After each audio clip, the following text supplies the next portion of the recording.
आपका आंदोलन कितना व्यापक होगा 15 दिन के बाद अगर पानी के लिए कोई सुविधा नहीं? देखिए, पहले आप समस्या जानिए। खोड़ा में 12 से 15 लाख लोग रहते हैं और 12 से 15 लाख लोगों की समस्या के लिए आंदोलन चल रहा है। आंदोलन क्या है कि पीने के लिए साफ पानी की व्यवस्था नहीं।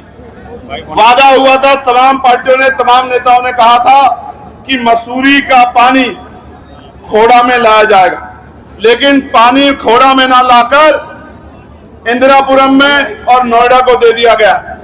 यहां से कि 12-15 लाख की जनता परेशान है। 28 दिन से आंदोलन चल रहा है, कोई सुध लेने वाला नहीं है। जो आंदोलन कर रहे हैं उन पे झूठे मुकदमे लगाए जा रहे हैं, 1-1 लाख रुपए के मुचल के भराए जा रहे हैं, उनको डराया जा रहा है, बिजली काटी जा रही है, जनता के हितों के लिए लड़ाई चल रही है। मैं और मेरे जैसे हर एक व्यक्ति को इसमें सहयोग करना चाहिए। मैंने ये मांग की है, यहाँ 800 से 1000 फीट पे पानी है, एक नलका लगाने में लाखों रुपए, 5-6 लाख रुपए खर्च होते हैं। यहाँ मोस्टली लेबर क्लास रहती है, हिंदू, मुस्लिम, सिख, जैन, तमाम मिश्रित आबादी है।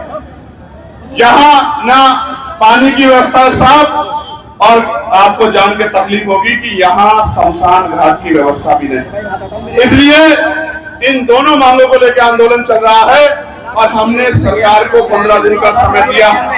अगर 15 दिन में हमारी मांगों को नहीं माना गया, यहाँ पीने के लिए साफ पानी की और शमशान घाट की व्यवस्था नहीं कराई गई, तो फिर जो पानी इंदिरापुरम को और नोएडा को दिया जाता है, किसान आंदोलन की तरह मजबूरी में वो दिल्ली का पानी भी हमें रोकना पड़ेगा, क्योंकि खोड़ा के लोगों को मरने के लिए नहीं छोड़ा जा सकता है। आप ये समझिए, गंदा पानी पीने के लोग मजबूर हैं। गंदा पानी पिएंगे, बीमारियां होंगी, इनके बच्चों के जीवन पे खतरा मंडरा जाएगा। इनके बच्चों को खतरे में नहीं डाला जा सकता, इनको खतरे में डाला जा सकता, इसलिए आंदोलन हो रहा है। उससे भी काम नहीं चलेगा तो लाखों लोग, हम लोग जंतर मंतर की तरफ कूच करेंगे। किसान भाइयों से सीख लेके हम लोग इस लड़ाई को व्यापक लड़ाई बनाने का काम करेंगे, इनके घरों तक पानी पहुंचाने का। एक बड़ा सवाल यह है कि जब यहाँ के जो सांसद हैं अतुल गर्ग, वो यहाँ की एक ऐसी समस्या को संसद में उठाते हैं, कुत्तों की समस्या को लेकर, जो भी सुप्रीम कोर्ट तक मामला गया, लेकिन क्या यहाँ खोड़ा के लोग कुत्तों से भी बदतर हैं, जिनकी आवाज संसद में नहीं उठाई जा रही? और क्या नगीना सांसद इस आवाज को संसद तक पहुँचाने का काम करेंगे? देखिए, मैं कल ही मुख्यमंत्री जी को पत्र लिखूंगा, पहला काम जी। दूसरा काम, मैं केंद्रीय जल मंत्री को भी इसके बारे में पत्र लिखूंगा 2 बार जी। तीसरी बात, अभी पार्लियामेंट नहीं चल रही, जिस दिन भी चलेगी इससे अगले सेशन में, मैं आपको विश्वास दिलाता हूं, उससे पहले ही समस्या का हल हो जाएगा। और हल भी नहीं हुआ तो फिर इस मांग को भी मैं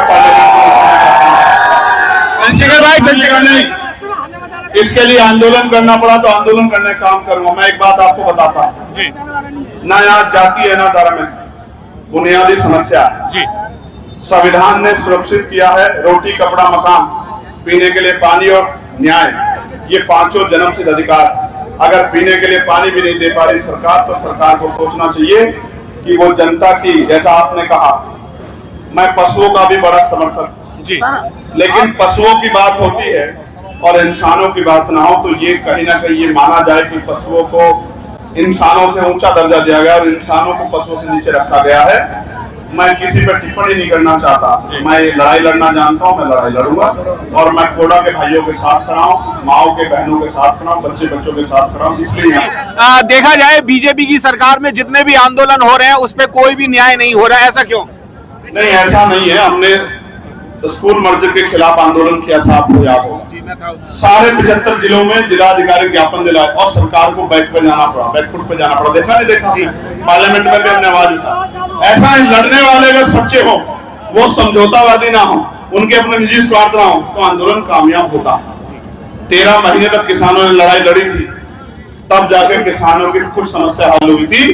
फिर भी एमएसपी की गारंटी नहीं मिल पाई, लेकिन 13 महीने ही मुझे लगता है कि 13 दिन में सरकार मान जाएगी, क्योंकि जब ये लाखों लोग मेरे साथ सड़कों पे निकलेंगे तो फिर सरकार को मानना पड़ेगा। इससे अच्छा पहले मानना।